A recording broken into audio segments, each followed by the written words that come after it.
So thank you, first of all for you for tuning in. Those who don't know me, I'm Louis. I am the editor and founder of Climate Proof, a publication on adaptation, finance, tech, and policy. And this is the fourth Climate Adaptation Tech virtual roundtable I've held this year. A number of you are familiar faces, but I'm glad to see a bunch of new folks too. Today's agenda is on heat, dealing with heat, hardware and software for dealing with heat. And for that, we're joined by co-founders at two, what I think are fascinating companies, Emily Dinino of ThermoShade and Clinton Moloney of Heatwave.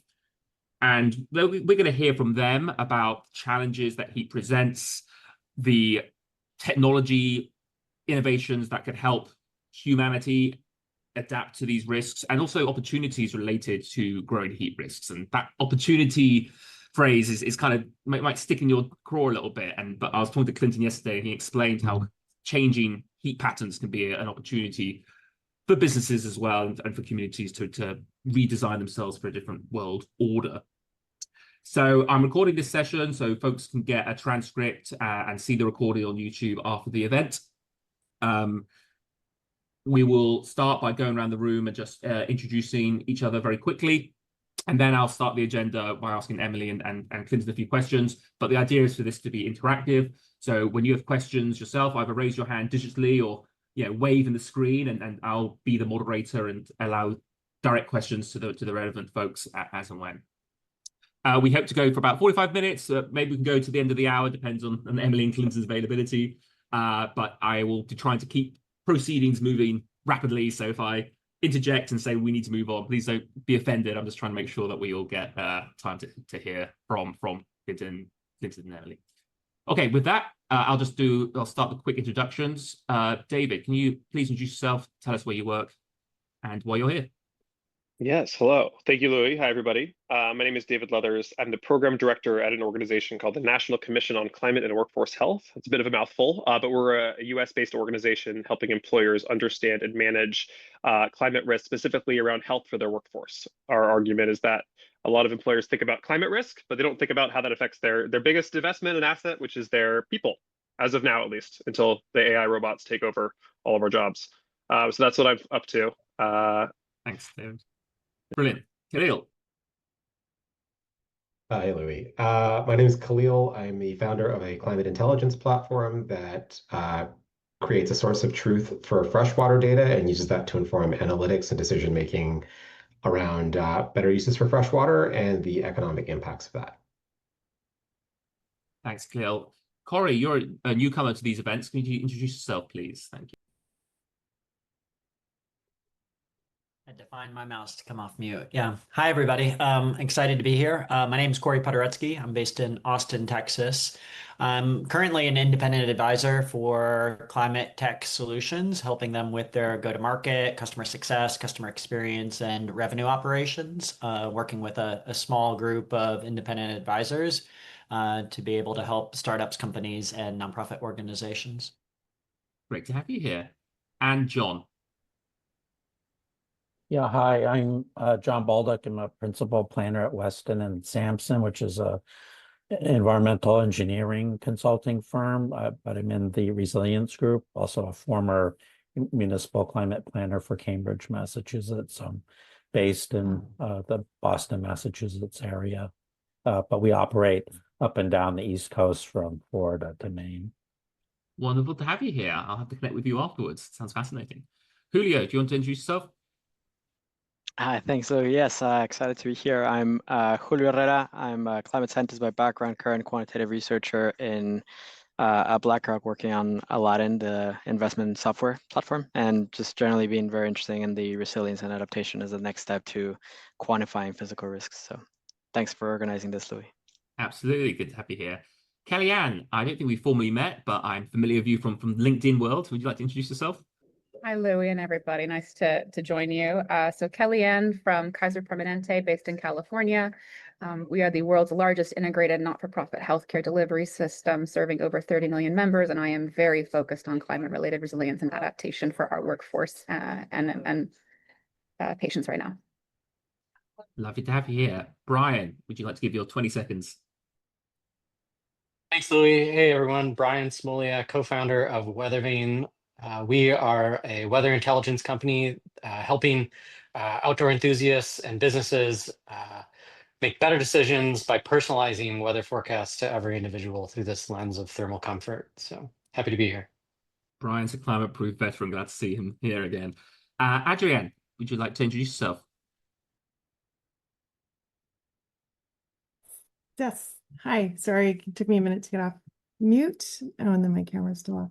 I'm Adrienne, and I'm with the RWI Ventures Group. RWI is a climate and performance engineering firm, and we're on the ventures startup side. So we're very focused on launching climate technology that increases resiliency, reduces risk, and we have launched 4 ventures to date, and we are very laser focused on extreme heat right now. So excited about today's discussion. So nice to meet everybody. Thanks for joining, Adrienne. Sorry for pronouncing your name That's incorrectly okay. there. And then Bobby, another long-time climate-proof follower. Would you like to introduce yourself? Yeah, hey Louis, thanks for hosting this. I am in transit at the moment. Should be steady before too long, but it's great to be here. I work at a climate finance consulting firm called Gordian Knot Strategies. Work touches both mitigation and adaptation, but have been pretty heavily focused on the adaptation side, and a big fan of Louis' work for the last couple of years here. So happy to be here. Terrific. Well, thank you for introducing yourselves. Now we'll get to our featured speakers, and I'll ask each of them to introduce themselves and their companies and tell us a little bit about their journey to where they are right now. I'd like to start with you, Emily. Would you like to give us your story and the story of ThermoShade? Absolutely. Yeah. Thanks for having me here. I'm Emily. I am based in Los Angeles, and I started ThermoShade while I was getting my MBA at UCLA. I'd come from a more traditional finance background. I did investment banking and then worked at an ed tech nonprofit and decided to go to business school to transition into impact investing. But while I was in business school as my master's thesis, we had this program where it was a very academic approach to launching a business, but you researched a problem area, tried to come up with a business solution. Being here in Los Angeles and having grown up in Woodland Hills in the Valley, it was very hot. Extreme heat had always been something I was aware of and interested in, and seeing the rising impact of that in my community. And so my team decided to focus on that challenge. Started very rooted in our local environment. I think I'll get to later some of the other areas we've come to focus on, but generally what we're seeing is that in the heat we're facing today, traditional shade is not cutting it. Shade awnings and metal structures do block the sun, but they don't have any cooling power. And when people were then wanting to add cooling power, they were turning to things like fans and misters across different industries. But you need potable water, you need the infrastructure for that. And so repeatedly, we're hearing that people wanted something modular, durable, providing passive cooling. And so that was really the inspiration for ThermoShade. And we started digging into passive cooling technologies. The main technology that we have used in the shade panels we've created is phase change material.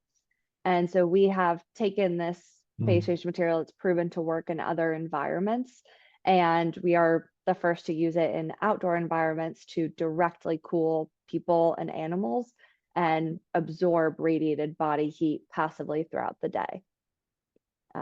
Yeah, I'll leave it there for now and pass it over to Clinton. That's a terrific start. So you're the hardware for this conversation, Emily, and Clinton, I'd like you to maybe take us away on the software side of things and explain what Heatwave's all about. Sure. Well, very nice to meet you all, and a huge fan of the work you're doing, Emily. We need to talk more about what you're up to. Clinton Moloney. So I'm one of the co-founders of Heatwave. So we're a strategy firm built to help organizations win in a warmer world. We use AI-powered tools to help unpack how rising heat impacts a company's operations, customers, supply chains, with a focus on the impacts that are happening today and in the near future. So we're really focused on helping business leaders protect and grow earnings, identify where revenue is at risk and where heat really is going to be reshaping those cost curves. But just as importantly, we're also focused on, as you said in your introduction, Louis, on anticipating new customer needs and market opportunities that emerge as part of a warming world. So We know that business responds to risk in one way, but they respond to growth in a completely different way. And we think that there is a way to look at how we can help populations transition to a warm world through that lens of business opportunity that provides new products and services that help people with the adaptation. So we don't stop at strategy. We partner with private capital and emerging technology companies to try and bridge that valley of death. And we'll get into this a little bit more, but Emily, I spent a long time working with LACI in Los Angeles and with the team over there. And there's really, I think, a need to both imagine the kind of solutions we need for places like Los Angeles and then invest in that community and that ecosystem to help companies increase their chances of success in bringing those solutions to market at pace and scale. So we're really set up to help sort of navigate that business case for large corporates and cities, bring along some of our friends with deep pockets from a capital point of view that are interested in this field, and then make that bridge for technology companies that can help with the transition. And then in order to do that, we've developed a playbook using a variety of AI tools that help really refocus the narrative. So for those of us who've been working in this field for a long time, I think it's fair to say that we have not captured the imagination of the population at large in the way that we've talked about climate change. And we think it's time to use neuroscience as a way of reframing that narrative that gets us a better chance of getting mobilized in the right way, shape, and form. Probably the one thing that we use AI for that is really going to help distinguish us is helping companies understand the way that consumers will respond to heat, both in terms of what happens to disposable income, and the kinds of needs that they will have and the places that they'll look to turn to. So really looking forward to the conversation, Louis. But that's a little bit about Heatwave and what we're up to. And then just as by way of sort of background, I've spent a couple of decades in management consulting. So most recently, I ran sustainability services and strategy for Accenture. And that was about a $500 million business in North America, which is what I looked after. Fantastic. Brilliant introductions from both of you.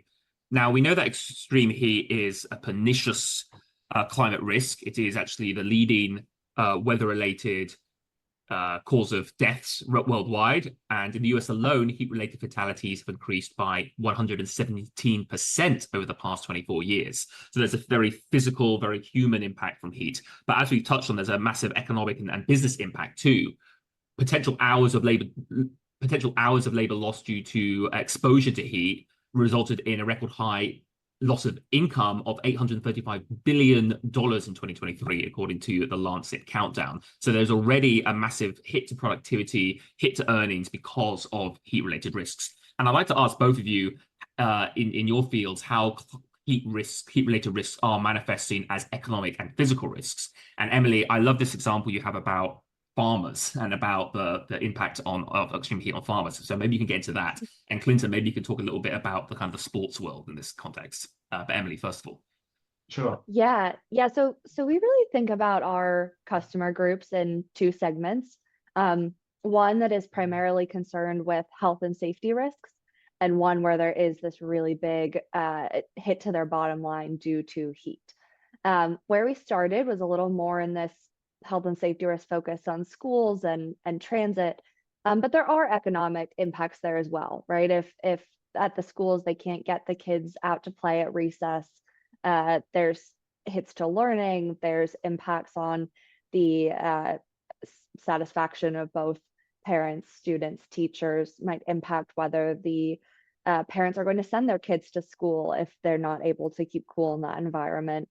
And then that is a hit to the school's income. So there are those risks, but ultimately with schools transit, we find that you need some buy-in, some caring about the actual health and safety. When we look at ones where it's really impacting the bottom line, yes, farmers have become extremely interesting to us.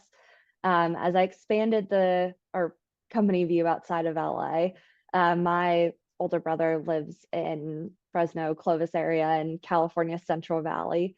And driving from LA up to there, you just see all these farms and dairy farms and animals out there. And all they have are these very rudimentary tin structures. And particularly when we look at animals that are, I guess, very valuable, like dairy cattle, heat is dramatically impacting their productivity and impacting for farmers their consistency in revenue and ability to forecast. And in heat waves, dairy cattle milk production can be reduced by as much as 40%. And then it also impacts their reproductive health and their milk production through the whole next cycle. So even like we're talking to the Cornell's Farm of the Future, and you think upstate New York, there's not going to be as much heat impacts.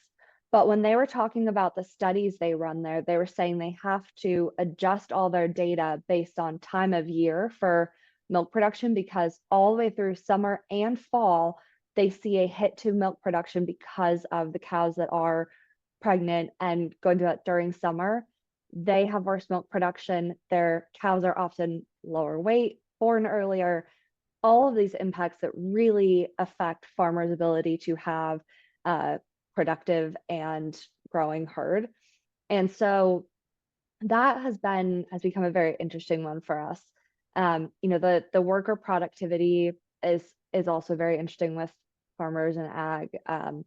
I would say in general with ag versus like construction, the risk of workers' comp claims and those kind of motivators are a little bit lower. But the ability to actually have workers who don't need to show up at 3 a.m. to work your fields because they have somewhere cool to rest and recharge, that is incredibly important. So we're looking at ways to integrate our cooling systems in a portable shelter that can be moved to different work sites, or that can be integrated directly with farm equipment where the workers are moving along these rows and they can have the shade over them that's moving with them.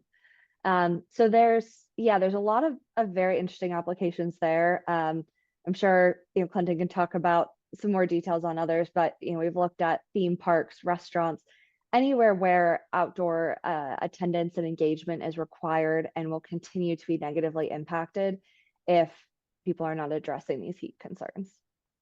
Theme parks, yes. Think of all those children at Disney World who get overheated and very, very grumpy with their parents. Okay, Clinton, maybe you can give your 2 cents here. Yeah, so let's dive into sports, but just to pick up on the theme park, one of our clients, one of my colleagues, his client is the Bronx Zoo, and the Bronx Zoo was curious about why are the gate takings dropping off so much, and one of the things that was discovered is that fully a third of people said it's just too damn hot to go to the Bronx Zoo. So, as we've got this wet bulb temperature, particularly in New York, which is really problematic and quite dangerous from a health and well-being point of view, the kind of operating models that we are going to need to consider is, perhaps we need a night zoo like Singapore. And I think this sort of gets me to some of the things I want to dive into from a sports point of view. I mean, we've all heard the phrase that the future is already here, it's just unevenly distributed. So as you think about the way heat is impacting different places that we live, it's actually very different depending on geography and where we are. So one of the things that we like to talk about is what are the analogs for the cities that we live in today that could really help us think about how people live, work, and play into the future. So we talked a little bit about LA, but if you look at the most recent IPCC projection of a 4 degrees Celsius world in 2100, right? So we start with that. And I'm sure you folks have all read that JP Morgan, Ernst & Young, the French government, they're all now using the 4 degrees Celsius trajectory as their standard trajectory, because we're just we've already blown through 1.5 this year. We're looking at 1.7 by 2031. So if you sort of say, if you project that onto the city of Los Angeles, so by 2030, LA will feel like Henderson, Nevada. By 2035, it'll feel like Palm Springs. By 2040, it will feel like Phoenix. And by 2045, it'll feel like Riyadh or Baghdad. So that's sort of the trajectory for LA. And obviously, LA is massive. And if you're on the west side, there's one thing. If you're in the valley, that's something else. If you're in the Inland Empire, it's also different. But one of the things that's going to happen is that people will opt for comfort, and those who can afford to will continue to move towards the coast for the natural cooling that comes from the coast. So what does this mean for sports? So if one of our clients is a big sporting goods company that sells, all kinds of equipment and apparel, globally, and those sports are all different depending on where you play. So if you were thinking about your go-to-market plan for Los Angeles, you might be today really focused on things like baseball or running, etc. But as we start to look more like Henderson, Nevada, and then Palm Springs, and then Phoenix, well, 4 months a year, Phoenix is on heat lockdown. Nobody's doing anything outside because it's just too hot. So then you have to think about you are now in an air-conditioned gym or an inside space. So if I'm planning a new product launch in Los Angeles, I need to start thinking about how do I cultivate interest in sports that can be played inside. So instead of tennis, how about pickleball, as a for instance? So just a very simple example, Louis, and I think one of the most indelible sort of memories I have from the most recent Olympics in Paris is Simone Biles on TikTok talking about how it's just too damn hot getting around Paris on a bus. So if you're focused on elite athletes, they're going to need new training regimes, they're going to need new diets, they're going to need new health inputs, they're probably going to need new clothing that will help them win in a warmer world. And then that trickles down to what is it that you're going to offer to customers, and how do you begin thinking very specifically on a city by city demand curve that you're trying to build so that you can protect play in the future. So let me pause there, but I'd love to have discussion about this kind of thing with you all. And it's also very real. So I have family in Bakersfield, California, and my niece is a high school senior. She's a cheerleader. Cheerleading practice now starts at 6 a.m. because by the time it's 9 a.m., it's just too hot. So my brother-in-law and sister-in-law are up at 4 a.m. getting my niece ready for 6 a.m. cheerleading practice. So these are the kinds of coping mechanisms that are already happening. So when does Los Angeles look more like Bakersfield? Because the future is already here. It's just unevenly distributed. And if you shift the daily schedules of people to accommodate heat, you kind of shift economic activity temporally, but also potentially spatially as well, as you said, like indoors versus outdoors. So I think the ramifications and knock-on effects of rising heat impacts are massive. I want to open up to the floor at this point. I do have other questions I want to pose Emily and Clinton, but if you do have questions in the audience, just raise your hand digitally or wave at me, and now I'll point out to you. I do want to ask about the market though itself, right? Heat tech as a vertical in climate adaptation, because perennial issue I have is talking to folks about climate tech and them saying, oh, well, yeah, corporates don't really understand this, or it's not a big enough issue for them yet. So I'm interested to your observations of the kind of heat tech market or the climate adaptation market, and how responsive clients and potential clients have been to that. So yeah, take that however you want. Emily, maybe you have some thoughts about how you've found engagement so far. Yeah, I mean, in general, I think that the adaptation and resilience are starting to take a much bigger space, much bigger place in general climate conversations, but it's still a process and still not front of mind for a lot of people. For us, in terms of going to market, when we talk to people that are in these industries we're targeting, everyone knows heat is a problem. Everyone knows they need to deal with it. It's the awareness of these solutions and the I think inclination that path hasn't been made as clear. And so I think that people like Clinton trying to do this bridge of working with corporates who know heat is an issue but don't know how to solve it.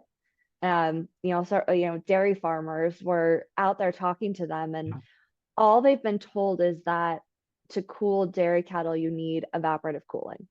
And so when we're talking to them about a radiative cooling solution, that's brand new to them. And we're talking to a commercial dairy owner. It was like, no, to cool cattle, you have to get them wet. But in the same breath, he's telling us that they can only use water sprayers at the feed area. You can't use it in the bed area because then it's, from a hygiene perspective, they're laying in this wet ground. There's lots of issues. But they go between those two areas. You want them laying down as much as possible. And after they're getting sprayed at the feed area, when it's really hot, they can be completely dry in 2 to 3 minutes. So it's, how can they keep laying down if you don't have cooling there? And that understanding of there's another solution, I think that's the bridge to cross. It's like everyone knows it's a problem. How do you get the funding and the awareness behind solving it? Wonderful. Clinton, any thoughts there? Yeah, well, one of the things I would look at, way back in my history, I actually started my career in sustainability with a little firm called Blue Sky in San Francisco. And our big client was Walmart. We worked for Lee Scott back in the day, and we launched Walmart on its sustainability journey. One of the things that we did early on with Walmart is they wanted to get to look at milk, for instance, because it's very high carbon footprint. So we put together, we called it the system in the room. So you get the ecosystem from the buyer at Walmart all the way back to the dairy farmer in the room, and then DMI is in the middle somewhere, the dairy marketing. And if you're focused on net zero and carbon, then your solution is methane digesters. And then you look at the economics of methane digesters and you say, well, none of the dairy farmers can afford to put them in because they're very expensive. And at the time, there was no market for renewable natural gas. So we worked on how do we create that economic mechanism where Walmart is willing to pay more for a gallon of net zero milk, and then that economics flows up the value chain so that somebody can invest in the technology and the infrastructure, or maybe you create some kind of some other market mechanism. The same thing is going to happen as we get in a warmer world, when Walmart understands, probably better than anybody else, the price elasticity of milk. And as you get, these dairy farmers with cows who are less productive, the cost of milk goes up, and then that flows through into a number of different product categories that are very high value for a store like Walmart. So that it's going to be, in the yogurt, like in the ice cream, all of those other places. So one of the things that Emily's your business might be an incredible solution, but you've got a customer base that may really struggle to pay for the kinds of things that you're looking for, even though the business case is strong. And I would say, I've been around long enough to see the kinds of economic mechanisms that can be brought into play that actually will let the market expand. So my friend Ron Vogelweed just took the job to run climate at Walmart. So Ron and I have been friends for a long time. He was at Whirlpool. And we had done some work with the WBCSD on sustainable lifestyles, like how people will live sustainably in the future. And I was talking with Ron at Climate Week last year, and we talked about we need this concept of heatflation. So everybody knows that their chocolate bars are getting smaller, but they think it's price gouging from the food companies. And the reality is it's crop failures in Africa that's driving up the cost of cocoa. Walmart and others know how much people are willing to pay for a chocolate bar, so they make them smaller so that the cost of goods sold sort of matches the price point that we're willing to pay. I mean, this is a kind of mindset shift I think that we need to have to help business understand some of the implications. And the other things that we're finding is that it's already here. Like, it's already embedded in the cost of your insurance, the cost of your food, the cost of your energy. So when my mother-in-law lives in Bakersfield, her energy costs have gone up 50% in the last 3 years. So in July, she now pays $1,200 to air condition her 2,000 square foot home for a month. So that's what the future is going to look like, and that creates all kinds of opportunities, for businesses like yours, Emily. And that's why my co-founders and I think there's a really important conversation to be having with corporates about how this fits into their cost of goods sold and the scale they can bring to these solutions. Yes, it's the slow poisoning of personal income, right? If you have to spend more on ACs, you have less to spend on something else, and the changing in consumption patterns is something I hadn't really thought of in much depth, but you've really shined a light on that, Clinton. Brian, I want to turn to you. You've been very patient with your hand up. Thanks, Louis. My question has to do with a piece you recently wrote in one of your newsletters, Climate Proof newsletters, about this idea from adapt unbound versus software solutions.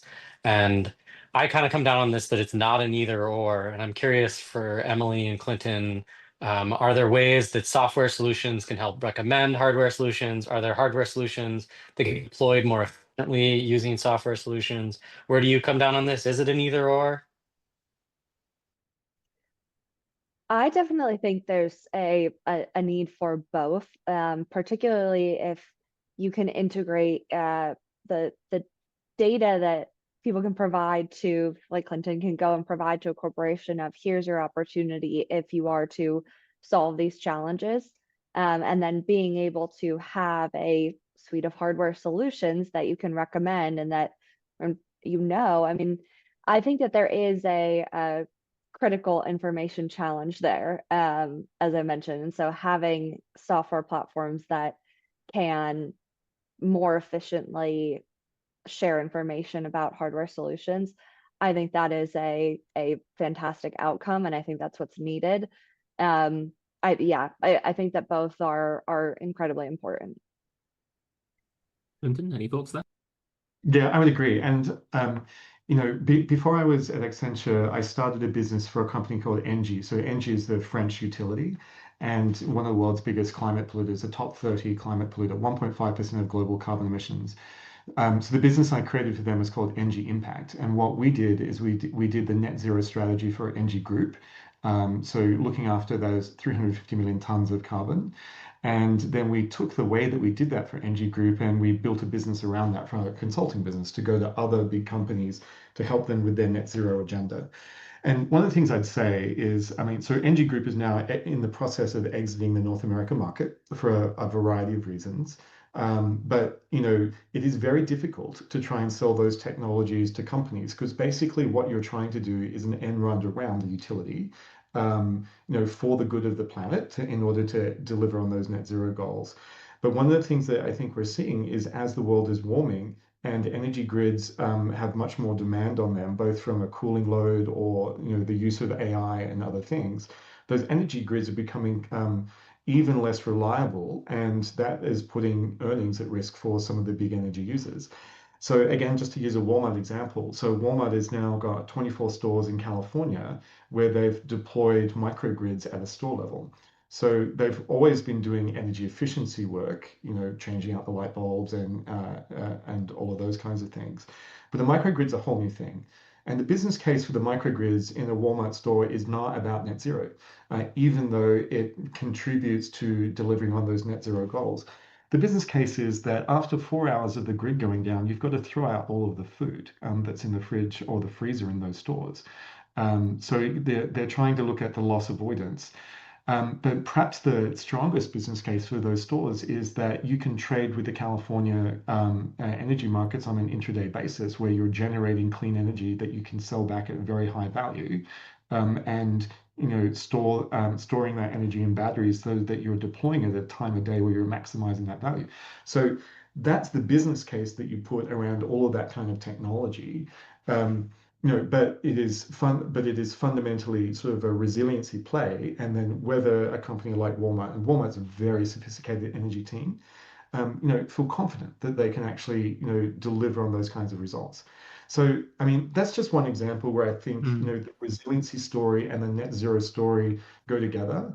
But, having just spent the last 10 years, trying to convince business leaders about investing in their net zero story, I'm just now seeing it's better to flip the script and invest in the resiliency story because people can actually relate to it much better and net zero comes along for the ride.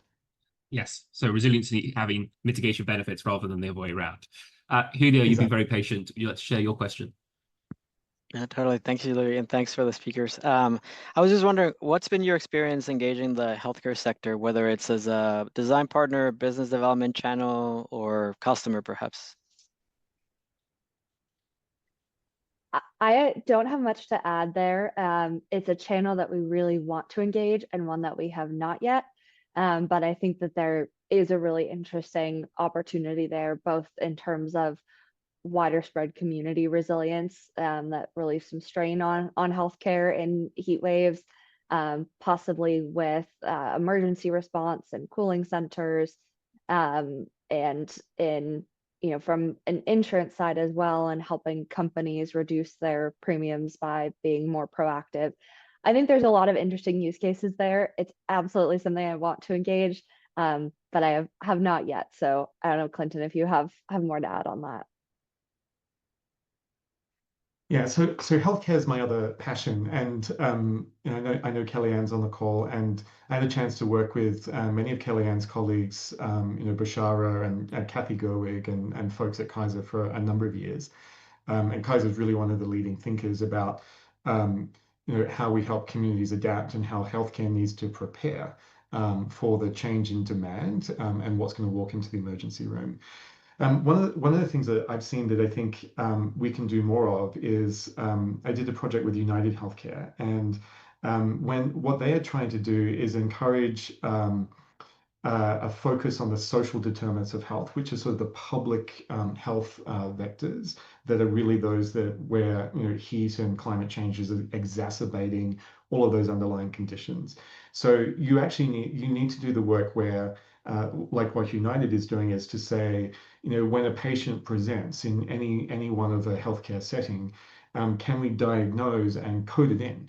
There's these, these things called IDC-10 codes where, the doctors come and say, okay, this is what the patient has got, and that's what triggers and opens, the wallet for what would be reimbursed. So United Healthcare has got a program where they are finding people who are heat insecure and then prescribing air conditioning as part of what's needed for them. And then you can get reimbursed on your energy bill and perhaps the upfront cost of air conditioning systems. So this is going to become more and more prevalent, I think, particularly for folks on the lower sort of economic spectrum, those folks that might benefit from Medicaid, for instance. And folks, companies like United have got enough data where they can see the business case around an ounce of prevention versus a pound of cure. Fantastic. John, I see your hand up there. Would you like to ask a question? Yeah, so as a former municipal climate planner, I think at the city level, the focus is in terms of heat has been on health and safety, for obviously good reason. But I don't think there's been a great focus on the economic implications of heat. I mean, there are some cities planning for improved outdoor thermal comfort, or at least trying to keep it where it is, and things like that. But I wonder if the speakers could talk to that intersection of the sort of the economics and business cases and public policy and local planning. Yeah, I mean, it's a great point. And I think we're seeing a lot more focus on this at the municipal level. Seeing chief heat officers appointed in key cities, that's huge. You're right. I think that a lot of the focus has been on health and safety. I think there's been a lot of efforts to understand where people are most vulnerable, a lot of efforts to map cities and look at and really understand that. And then I think this next phase of actual implementation and where to start to both improve health and safety and economics, that's the piece that seems to still be being figured out. On the economic side, like we talked to an organization that operates in Pacoima, and one of the biggest issues they said that they see with their people who live there is that they do not take the bus. They do not go work or go shop or do things during these really hot periods of the day because they have to walk there. There's no cooling once they get there. There's no shade. They don't know it's unreliable. And so not having comfort in that system during heat waves or, I mean, many months in Pacoima, that is impacting economic activity. You have these bus routes that you're operating that no one's using because they don't want to wait for it. And so there are these efficiency losses by not making it easy for people to engage in economic activity during, from 10 to 4 on hot days.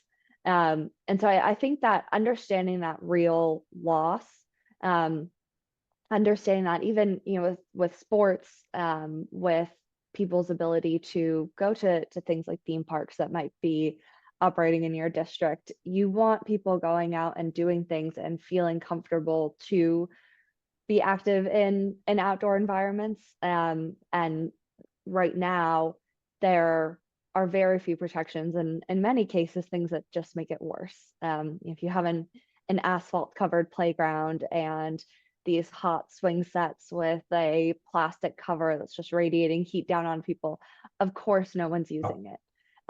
You know, my older brother lives in Fresno, has 2 little kids, and they love going to the park, but you cannot go to the park during so many months when your kid's going to get a burn just from going down the slide. So there are a lot of, these secondary impacts of just not having people leaving their homes or their safe areas. I'd be interested to see how the nighttime economy changes in response to greater heat, right? Like Clinton was saying about the Bronx Zoo. Here in New York, there's a farmer's market every 15 minutes, it seems. But recently, it's been getting very hot on the weekends. And I do wonder, there must be some data to show like attendance at these farmers markets, how they ebb and flow. And even when they do open streets in New York, they open up the whole Park Avenue so people can promenade up and down. But they have to put misters out to kind of keep people cool because it's the height of August. And I'm wondering, there's obviously must be some municipal budgeting that says, okay, we have to spend X amount of water for doing this, and actually what benefits are going to bring if no one's going to come out in the first place.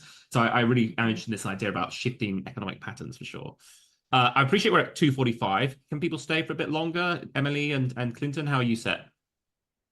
You're set? Yeah. Okay, well, if other folks need to drop off, other people need to drop off, that's fine. I can keep going till 3, and I still see some hands up. Khalil, was that your hand up, or were you just waving at me? All right, I'll go for Khalil first, and then David. Yeah, I recognize John and David probably a little bit ahead of me. So it's just more of a quick comment, but I find it interesting that we're talking about temporal shifts to manage heat, and there are so many other parts of the world where this has been the norm for so long. I, for one, would welcome a siesta in the middle of the day and a little bit later of a meal, but I think it's interesting that there's so many opportunities to learn about how adaptation has just inherently evolved in other places, to look for solutions that we can apply going forward. That's all I've got right now. Yeah. Just a comment to build on that real quick too. I think there's and we've already touched on it, but this idea that heat doesn't just affect the industries or the people that are always outside. And extrapolating that to this is a permeating fact of our environment that is just getting worse and worse and everything. With the commission that I work on, we work with Mercer a lot, which does a lot of health and benefits polling, and they just released a new report that 28% of U.S. employees have difficulty sleeping at night due to high temperatures. That's a huge productivity. That's obviously a safety risk if you're climbing up a ladder, dropping a hammer on somebody. But all of us sitting on Zoom, I'm tired. I mean, it's cool in New York right now, but I mean that's just like an interesting. People have not quantified what that looks like for productivity, for output, especially for indoor workers or folks that don't have traditional outdoor jobs too. Yeah, I mean, if you've got $1, investing it in air conditioning companies is a good place to go right now. I think going forwards, I was having this conversation with a friend whose kid is thinking about not going to college. It's like, well, maybe think about some of the technical trades that are going to be massively in demand, like air conditioning. I mean, private equity firms are rolling up these small mom and pop air conditioning shops left and right. And I'll just say, I know we talked a bit earlier about the different regions of LA and climates. Yeah, so I'm in West LA, and when I moved here when I was going to UCLA, and you go look at all these apartments, you're like, don't worry, in West LA you don't need air conditioning. And thankfully I didn't listen to that, and I have an apartment with air conditioning. But last summer it broke, and it was out for a while, and it was miserable trying to sleep in 80 upwards of 80. It doesn't have to be that hot inside to make life really hard. And for people who do not have AC in even hotter areas and work outside, it's that repeated exposure of they never get the relief. They're never able to cool down throughout the day. Their entire day and night is spent in these warmer conditions. Mm-hmm. Well, and there's the wet bulb temperature in the east and the south, right, which is important. I live at Tahoe, and we never needed air conditioning until the fires were so bad that we couldn't open the windows. right? So if you think again, like just to use LA, the Blue Ribbon Commission published their report a couple of weeks ago on Build Back Better, after the Palisades fire, and helping the region think about what we need to do to make it more resilient. And one of the issues, if it's not going to be wildfire for you, it is going to be air quality for you from the wildfires around. So if you're used to having your window open because you live on the west side and you benefit from the cooler afternoon breeze, that doesn't work if you've got 750 parts per million of 5 micron carbon coming in through the window.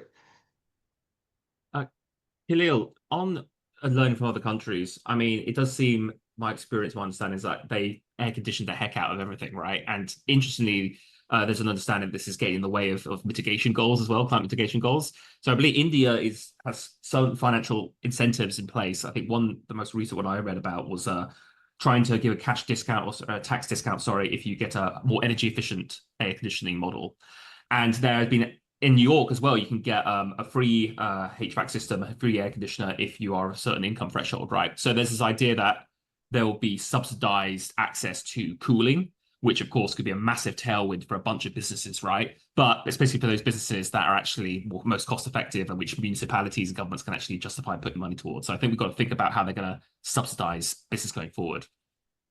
Yeah, and I think sort of some of the things I've heard, and I can't remember where, it may have been in one of these forums, but sort of even expansions of insurance products in East Africa around parametric insurance for workers in the fields to provide them with income stabilization on days where it's too hot to physically work. And so it's sort of like preserving human capital and things of that nature. But I also think just of sort of the south of Spain and other parts of the world where it's been historically much drier and hotter, and the global climate is sort of shifting in that direction, at least in North America.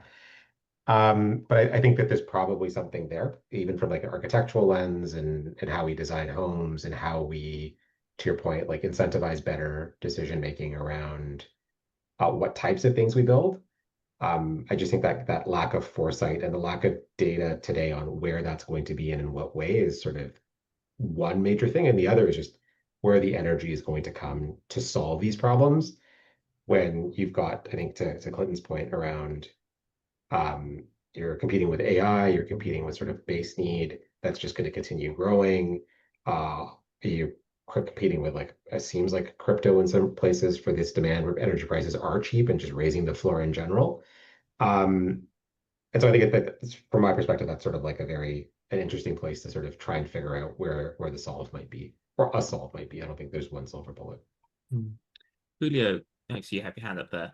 I mean, just like echoing that comment, I think at least an observation I've had is that there's a lot of benefits we can get from architecture and design. I think it's relatively underplayed in the resilience conversation where there's a lot of focus on tech, whether it's hardware or software. So like definitely keen to kind of see, I mean, hearing some of these conversations of how do we think about like bus stops, for example, right? In a way that maybe doesn't necessarily need more tech, just kind of better design. And I know there's been a lot of work in Europe too, Dutch designers for this type of work, but it would help with the energy conversation as well, or at least in areas, for example, that don't necessarily have a lot of wildfire smoke outside, and you can't keep the windows or like can't have airflow going in.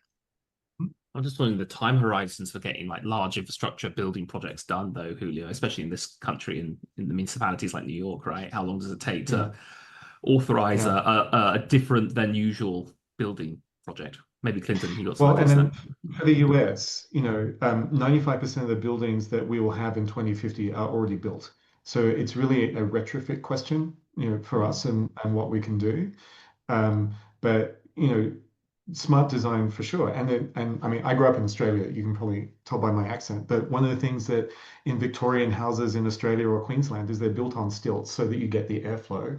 And then all of the windows have, a canopy over them.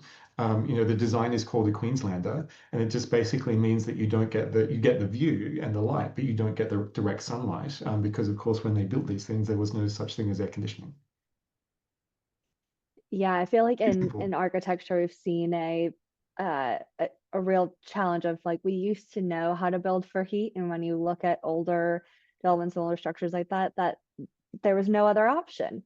And now with AC being so prevalent and relatively inexpensive for people, so many buildings now, you don't see those shop awnings, you don't see any of that because it's just not even something they're thinking about, of how to, even with AC, reduce dependence on it and improve efficiency.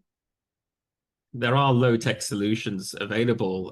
I was talking to a young UK-based entrepreneur who's working on awnings, like easy to install awnings, because one of the issues is that some of the old models are clunky, they're hard to install, but actually if you just like stick it on your shop front when it gets hot, easy peasy, then people will do it more often. If you have to be like, oh God, it's going to cost you $10,000 to install this damn thing, you're not going to do it. So I do think that's why tech, or it doesn't have to be high tech, it can be low tech solutions where you kind of just sticking a certain film on a surface, or this like is it high albedo or low albedo paint? the white paint that I'm seeing being used in pilot projects in LA and other parts of the country, because they're simple, low tech, but they do have incremental but still very important effects.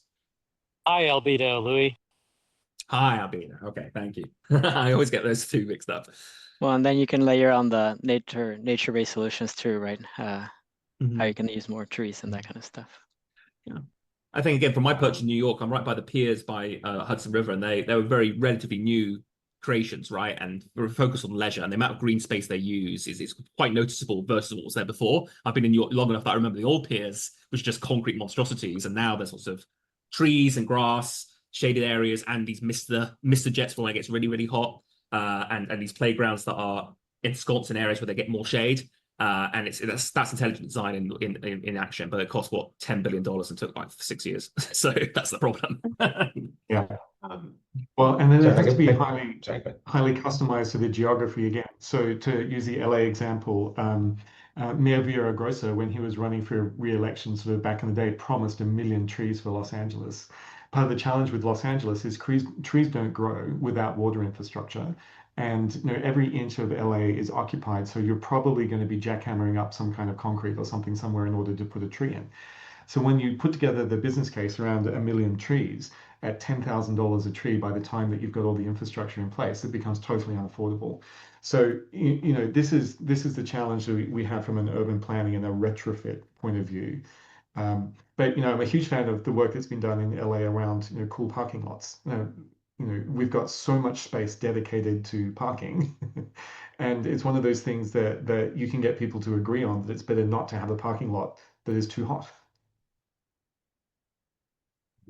Emily, anything to add? We're coming to the end of our time now, so if you have any closing statements or calls for action, this is the time. Okay, not a closing statement, but I did just thinking about other areas that have had to adapt to heat. One of the interesting things we've been looking at are these Dubai bus shelters that are all air conditioned. And they basically just deployed these giant air conditioned boxes. We're very proud of this at the time. It was like the first all air conditioned bus shelter. And now there have been a lot of issues with them in terms of, if you have an underutilized stop, you are just paying to blast air into these structures.